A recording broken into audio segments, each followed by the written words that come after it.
Chicago just got goats. Yan po ang ibinahagi ng US 18. Chicago just got goated. Welcome back SB19.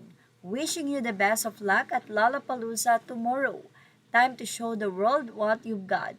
Thank you Team Airport Salubong for giving SB19 a warm welcome.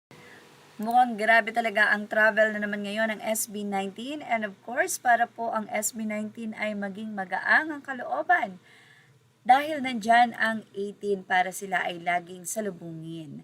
Kaya magaang para sa kanila kahit na nga po sobrang busy dahil alam nila na sa lahat ng lugar na kanilang pupuntahan o bansa ay may nag-aantay na pamilya sa kanila.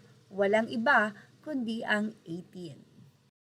At ano nga ba ang balita sa Grammy performance ng SB19? Abay, grabe.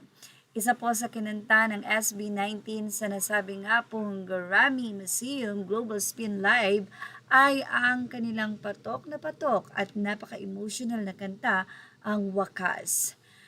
Pagkatapos po ng kanilang kanta ay tilian ang 18 or ang mga fans na bumili po ng ticket para po mapanood sila ng live.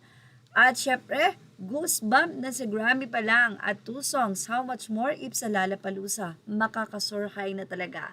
Nakakaiyak talaga ang Wakas. Ang sarap pakinggan ng mga boses ng Mahalima SB19.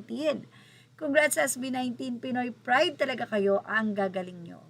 Iba talaga ang hatak ng kanta na to lalo yung part ni Ken. At syempre lahat ng part nila, especially the high notes of Stel.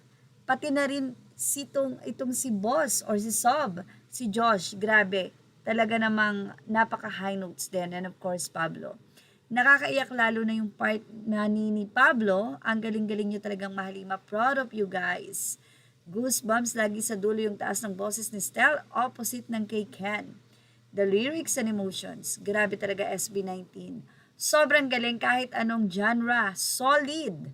One of my favorite songs ng SB19. Walang pinagkaiba sa original recording. Iba talaga kayo SB19, nakaka-proud. At actually, minsan nga, or madalas mas maganda pa yung live nilang kanta. Yung di ka naman heartbroken at masaya naman ang puso mo, pero nadurog ng ilang minuto dahil sa performance nilang to. Ang mga OA18 na kagaya ko, kahit hindi naman heartbroken or wala namang mabigat na problema, pag ito yung napapakinggan, bigla na lang nagiging emotional. Love you, SB19. Grabe, nakakaiyak, nakaka-proud talaga ang ating boys. Well, alam niyo po ba na hindi naman lingid sa lahat na ang Grammy ay naglabas ng ticket ng 4 times pero sold out pa rin. Grabe. At syempre, after this, aabangan naman po ang Lollapalooza. At yan ang ating showbiz snap update. Images are all credit to the rightful owners. Thank you for watching. Please like, share, and subscribe.